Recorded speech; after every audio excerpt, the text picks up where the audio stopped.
Leero mbaletedde entabwe eyavaako Hamani Basudde okwabulira omukulu Livingstone Kasozi mu kibiina kya Lukwata Gita Singers agende atandikewo ekibiina ekikye kye bayita Kabuladda Professional Singers. Amanya bampita yekolera the #1 music analyst in Uganda. Tewerabira okusubscribinga okilikinga on the bell notification bambi sharinga ko kalinki kano n'emikwano gyo gyonna gisobole okumanya ku byafaayo bino nsimbudde bwenti. Abakulu bano balina ekivvulu mu bitundu by'Emukono oba mu kibuga ky'Emukono era Hamani Basudde yayimba bulungi nnyo n'amaliriza okuyimba. Agenda okumaliriza okuyimba ng'omukulu Livingstone Kasozi omukulu mu kibiina yalina okuggala ekivvulu ng'era abantu batandise okubuuza Kasozi aliwa wabula nga Livingstone Kasozi talabwako nti wuuno awantu ekintu ekyajja ennyo Hamani Basudde mu mbeera. Wakati mu kwebuuza Kasozi aliwa waliwo eyabagulizaako Hamani Basudde nti Kasozi yalonze ekkubo bwe yatuuka ku kivvulu yasangawo omuwala omunyirivu ennyo kalaala engeri gye yali muntu w'abakyala ng'era celebrity bw'aba. Yagenda n'omukazi mu loogi era okukkakkana nga tasobodde kuyimba. Kino Hamani Basudde kyamuyisa bubi nnyo era Kasozi bwe yakomawo ng'ekivvulu kimeze n'okuggwa nga n'oluyimba lw'eggwanga balukubye. Hamani Basudde yabuuza Kasozi owaaye ggwe ssebo ffe wano ffe tulina okukukolerera. Kasozi mu kuddamu ng'abalaato oba mu kusaagirira yamuddamu n'amubuuza nti ggwe ffala wano wajja nakaki. Ekigambo ekyo kyanyiiza nnyo Hamani Basudde nga nte ekyasinga okumunyiriza ddala ekivvulu kino baamuwaako ssente z'amafuta oluvannyuma lw'okuba nti baali bategese ekivvulu ekirala mu bitundu by'e Kasokoso. Livingstone Kasozi ng'ali wamu ne muganzi we Cissy Nakku yagamba Nakku nti zino eza wano ffe tuzitwale Hamani Basudde ajja kutwala ez'e Kasokoso. Hamani Basudde bamuwayo ku ssente z'amafuta gyali emitwalo 3 era yayisibwa bubi nnyo n'avuga emmotoka ye n'adda eggaba ne ku kivvulu kiri ekirala eky'e Kasokoso enkeera teyalinnyayo. Basudde ng'ali mu kiyongobero yeekumaakuma n'anyiiga naye n'addamu okukolaakola mpola ne Lukwata Gita Singers wabula n'akola oluyimba ennimiro y'oku Buganga mu bulumi obw'ekitalo era Hamani Basudde yalabira ddala nga takyalina future mu Lukwata Gita Singers nkyava ayita omwana eyali omukubi w'egita gwe bayita Sylvester Busulwa n'ayita n'embalire Kateeteeyi kyava babuuza nti mulina emmizi nina kyenjagala obbagamba naye muyina emmizi kyava bamuddamu nti mukama waffe tulina emmizi tubuulire. Hamani Basudde yabbirako abaana bano n'abagamba nti njagala kukola kibiina wano mu Lukwata nkooyeewo naye njagala tugende ffenna kinaasoboka. Bamuddamu nti mukama waffe naffe wano twakoowawo dda tugende twetegule ekibambulira era ekyama kino tugenda kikuuma. Hamani Basudde yatuukirira omukulu Kasajja owa Kasajja and Sons n'amusaba ebyuma atandikewo ekibiina ekikye ne Kasajja kye yakolera ddala obulungi. Bino byonna nga bimaze okugwa mu matu ga Livingstone Kasozi Sserulungi yagamba nti tekisoboka Hamani Basudde tayinza kundekawo. Livingstone Kasozi yatuukirira Hamani Basudde kyava mugamba owaaye muganda wange mpuliddeko nti ogenda kwabulira ekibiina naye munnange Basudde wanyiize ki kale tugende bwa babiri wakiri n'abeera omukozi mu kibiina kyo naye munnange bundeka nze nsigale wani kubanga Kasozi yali akimanyidde ddala obulungi nti Hamani Basudde yatuuka ekiseera nga ye yeetisse Lukwata Gita Singers nga tokyasobola kukola kivvulu Batali Basudde ne kitambula bulungi bwe yamwesibako ennyo Hamani Basudde yagamba waayi neesonyiwa buli omu akole ebibye.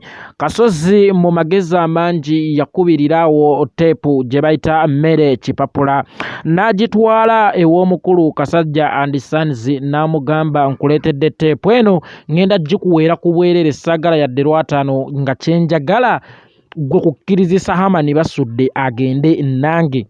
Kasajja yasooka n'atunuulira teepu ey'obwereere n'alaba nga ddiiru nsava nnyo ekyava ayita omukulu Hamani Basudde n'amugamba nti owaaye mbadde nkusaba otandika ogende ne Kasozi mu Kabuladda Professional Singers mukole mwenna.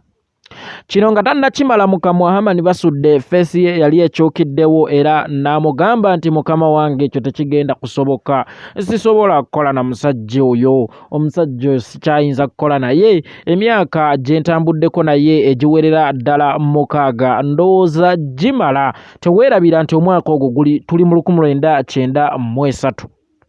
Akasajja yamugamba nti owaaye bw'oba ogaanye okugenda ne Livingstone Kasozi nziriza ebyuma byange, sirina ngeri gye ŋŋenda kusobola okukolagana naawe nga n'akantu akatono ke nkusabye ku ntandikwa akatono ennyo bwe katyo akataliimu yadde okusaba n'olwataano ogaanye okukatuukiriza gwe tookolaganike naawe nziriza ebyuma byange. Obwatyo Hamani Basudde nga talina kyakukola yagenda ne Livingstone Kasozi mu Kabuladda Professional Singers era baakolanga bonna naye nga weewuunye Kasozi nga yazannya oluyimba lwe bayita ennimiro y'oku Buganga ku stage naye ng'ate weewuunye lukuba ye oyo ye Livingstone Kasozi. Mu mwaka ndowooza yali 1994 oba 95 abakulu bano bafuna olugendo olw'okugenda e Germany okupafomingirako ku bantu bayo. Livingstone Kasozi ng'ali wamu n'omukulu Hamani Basudde, Lord Fred Sebatta, Omugave Ndugwa bafuna olugendo olw'okugenda e Germany era mu kugenda e Germany Hamani Basudde yasalawo agende aguleyo ku $, eziwerako kubanga yali afunye ekirowoozo ky'okugula ebyuma ebibye akomewo nabyo.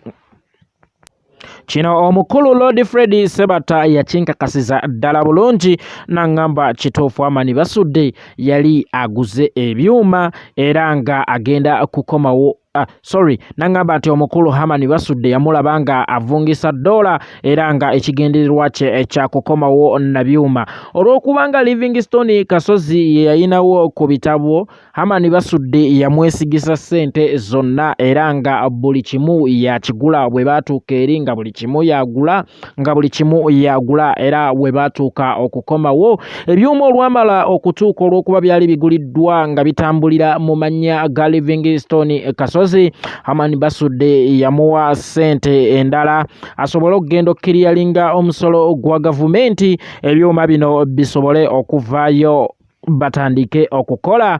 Wabula kigambibwa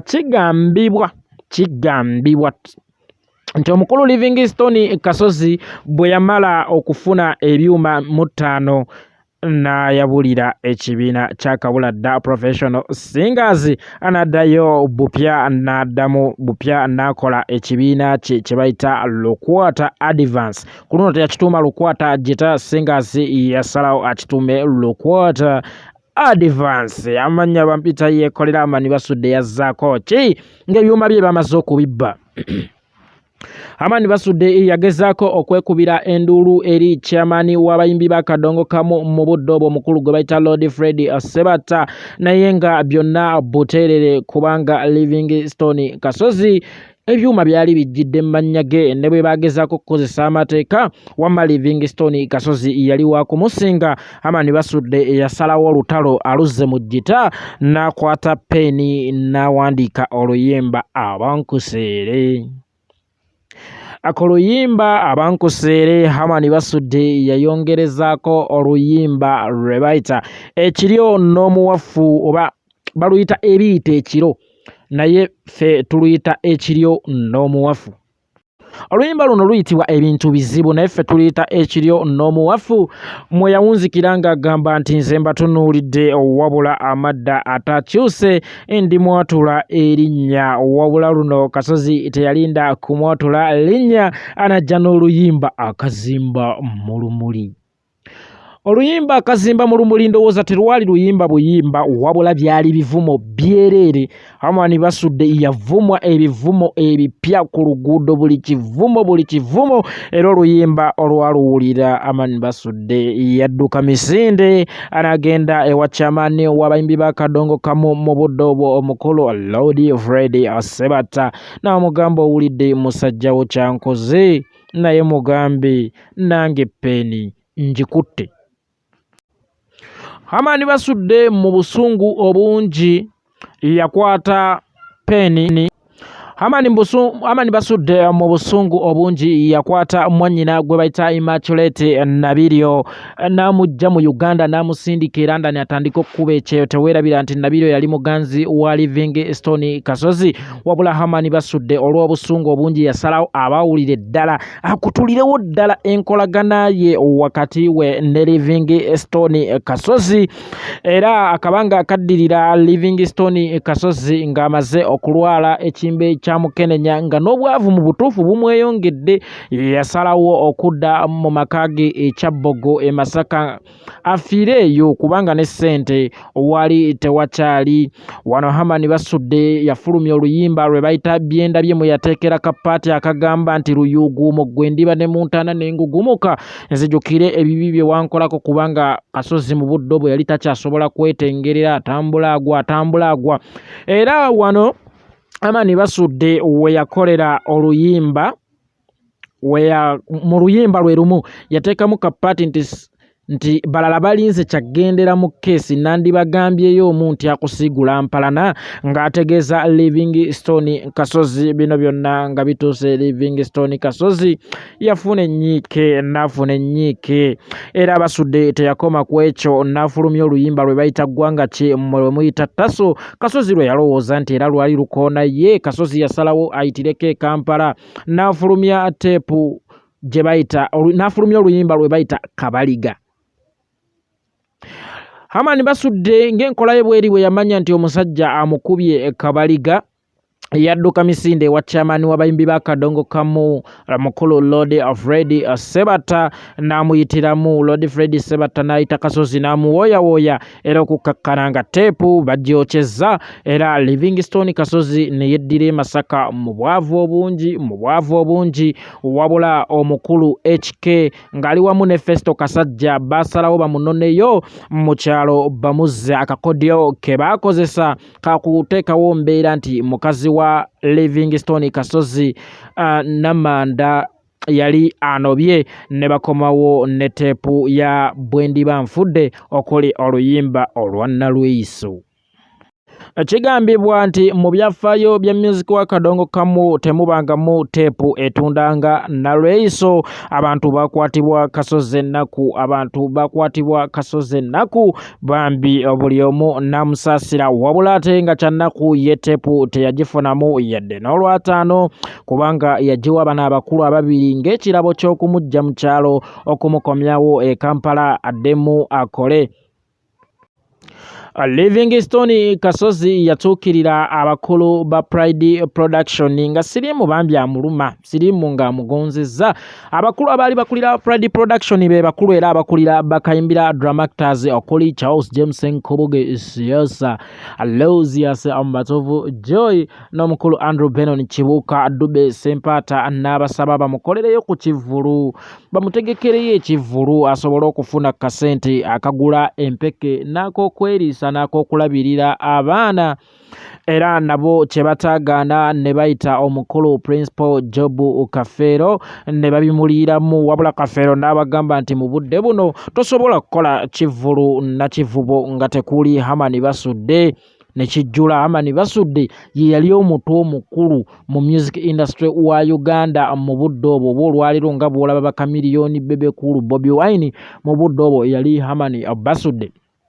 Abakulu bano basinkana Hamani Basudde e Masaka gye yali akoledde mu budde obwo ne bamuyitiramu ensonga wabula baba tebannazimala mu kamwa n'abagaa tekisoboka omusajja gwe mwagala nkolera ekivvulu nnyambe omusajja yanvuma nannangira obubi nannangira obwavu nannangira mbu tuli banaku ewaffe kale kakati ate omunaku bamunoonyako ki agenda ayambe omwana w'abagagga.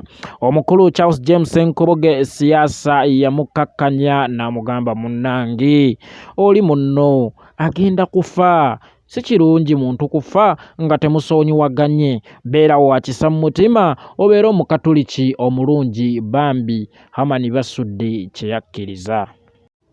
Ssenkubuga agamba nti nga basimbula okuva e Masaka bakomewo e Kampala yasalawo bagule ku teepu okuli oluyimba Kazimba mu Lumuli egambibwa nti omusajja yavumwa nnyo era Ssenkubuga agamba bajja oluyimba baluwuliriza mu mmotoka wabula agasinga yali yaluwulirako dda nga tannagenda kutambaala musajja teyali mutambadde kubanga oluyimba lwali lujjudde buli kivumo ekipya ku luguudo era mu mwaka gwa 1996 ekivvulu kye baatuuma muno mu kabi Kasozi Weraba mu kisaawe Nakivubo kyakwajja abantu bajja mu bungi abantu beesomba abantu bajja mu bungi Kasozi n'alabira ddala nga obulwadde bugenze n'obugagga bukomyewo teweerabira nti omukulu Lord Fred Sebata yagaana okuyimba mu kivvulu kino ng'ayagala basooke okumuwa obukadde 3 nga tannayimba.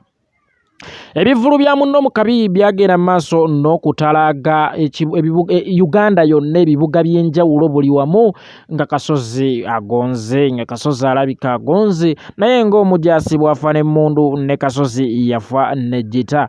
Kasozi nga abantu bennyini baakaabya mu audience ate abasanyusa ng'asobola okujja ng'alebedde duniya mweraba nze ngenze kati teweerabira nti mu budde obwo mu nnyimba mwabangamu okuzannya emizannyo era lunaku lumu baali mu kibuga ky'e Mukono mu kivvulu kya Kasozi Weraba muno mu kabi kakati waliwo omuzannyo oba lwali luyimba kyawo neerabiddemu ogwali guzannyibwa mu luyimba nga Kasozi Hamani Basudde ne Paul Kafeero buli omu akutte essowaani y'emmere.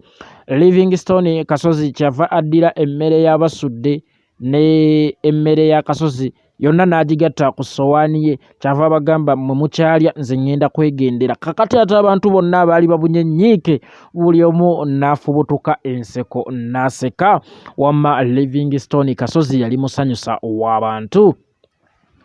Ng'ennaku z'omwezi 2 omwezi ogwokutaano omwaka 1997 Omukama teyasobozesa omukulu Livingstone Kasozi kusukka waawo era n'afa olunaku olwo. Amawulire nga gamaze okuyitiŋŋana abayimbi bano beekuŋŋaanya ne bagenda ezzana ewa taata wa Kasozi ewakumwa olumbe gita n'evuga we baamujja oluvannyuma ne bamutwala e Kyabbogo n'aziikwa ng'ennaku z'omwezi 23 omwezi ogwokutaano omwaka 1997 omukulu Lord Fred Sebata we yagambira Hamani Basudde nti mbadde nkusaba oyiyeyo oluyimba olugatta abayimbi kubanga yeggwe live example teweerabira nti mmwe mubadde muneneŋŋana ne Kasozi njagala okoleyo oluyimba olugatta abayimbi olulaga nti empalana n'obusungu tebirina kye bituyamba era n'amusuubiza ekirabo kye nti singa anaaba akoze oluyimba olwo oluyimba Hamani Basudde yalukolera ddala bulungi era yawunzika agamba Lord Fred Sebata nti nninze ente yange gye wansuubiza bw'eneeba teriiwo mu mpeke gyewole sisaaga mukulu. Wayitawo ndowooza zaali ennaku weeks 3 kaŋŋambe oba ennaku zaalinga 15 n'omukulu Hamani Basudde n'afiira mu kabenje ng'ennaku z'omwezi 11 omwezi ogw'omukaaga omwaka gwe gumu 1997. Teweerabira nti omwaka ogwo gwali abayimbi ba Uganda abawerako kwali Livingstone Kasozi, Hamani Basudde, Kiwanuka Fiina, Mention Sama ne Fiona Nakaiza n'abayimbi abalala bangi abaali batalina nnyo mannya, naye nga gwe kyolina omumanya nti omwaka 97 abayimbi Bagwanda Lulusu. Kansuubire nti ngezezzaako okusomesa oyizeemu ki mu bye ŋŋambye amannya Wampita yeekolera era nga yense number 1 music analyst in Uganda. Teweerabira okusubscribinga n'okkilikinga on the bell notification. Alina ekibuuzo kyonna kiteeke ku WhatsApp namba yange 0701748828. nja kuba nkwanikula, osobola n'okunkubirako direct 0701748828. amannya Wampita yeekolera era nga yenze number 1 music analyst. Mwebale kunjagala, mwebale kugoberera byenkola. Abantu b'e Dubai mbatumiddeko, aba Abu Dhabi mbatumiddeko, abali mu Schengen country, abali mu nsi ez'enjawulo mu Caribbean, mwenna mu continents ez'enjawulo mbatumiddeko, yenze yeekolera.